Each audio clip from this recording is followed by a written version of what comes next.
പ്രിയ സ്നേഹിതരെ, ഉരുൾപൊട്ടലിൽ നാമാവശേഷമായ വയനാട്ടിലെ നമ്മുടെ സഹോദരങ്ങളുടെ പുനരധിവാസത്തിനായി മാർത്തോമാ സഭയും പദ്ധതികൾ ഒരുക്കുന്നു എന്നറിയിക്കുന്നതിനായി ഞാനിത് ഉപയോഗിക്കുന്നു.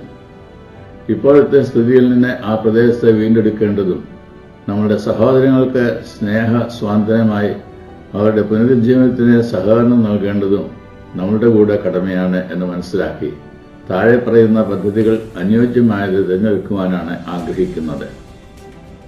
കേരള ഗവൺമെന്റിൽ നിന്നും 5 സെന്റ് വീതം സ്ഥലം വീട് നഷ്ടപ്പെട്ട കുടുംബങ്ങൾക്ക് അലോട്ട് ചെയ്തത് കിട്ടിയാൽ 25 വീടെങ്കിലും സഭയായി നിർമ്മിച്ച് കൊടുക്കുവാൻ ആഗ്രഹിക്കുന്നു. അത് ലഭ്യമാകാതെ വന്നാൽ സഭാ കൗൺസിലിന്റെ ആലോചനയോടുകൂടി നമ്മുടെ മലബാർ പ്രദേശത്തെ സഭയുടെ പേരിലുള്ള ഭൂമിയിൽ അവിടെ വന്ന് പാർക്കുവാൻ താല്പര്യമുള്ള കുടുംബങ്ങളുണ്ടെങ്കിൽ അവരുടെ പേരിൽ ഭൂമി നൽകി ജില്ലാ കളക്ടറുടെ അനുവാദം കിട്ടുന്ന മുറയ്ക്ക് വീട് പണിത് കൊടുക്കുവാൻ താല്പര്യപ്പെടുന്നു. പുനരധിവസിപ്പിക്കപ്പെടുന്നവർക്ക് തക്കതായ ഉപജീവന മാർഗം കണ്ടെത്തുന്നതിനെ സഹായിക്കേണ്ടതും അത്യന്താപേക്ഷിതമായ സംഗതിയാണ്.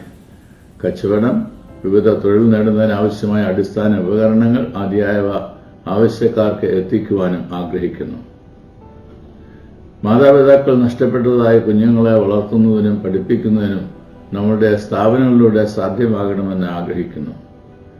ജനങ്ങൾക്ക് വൈദ്യസഹായം ലഭിക്കത്തക്ക വിധം ചുങ്കത്ര മാർത്തോമാ ആശുപത്രിയോ മൊബൈൽ ക്ലിനിക്കോ ക്രമീകരിക്കുവാൻ താൽപ്പര്യപ്പെടുന്നു.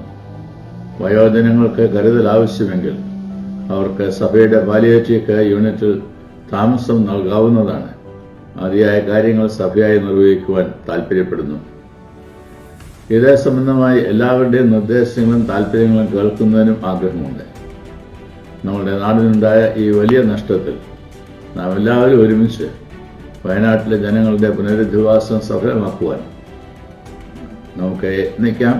അതിന് ദൈവം നമ്മെ എല്ലാം സഹായിക്കട്ടെ. പ്രാർത്ഥിക്കുന്നു.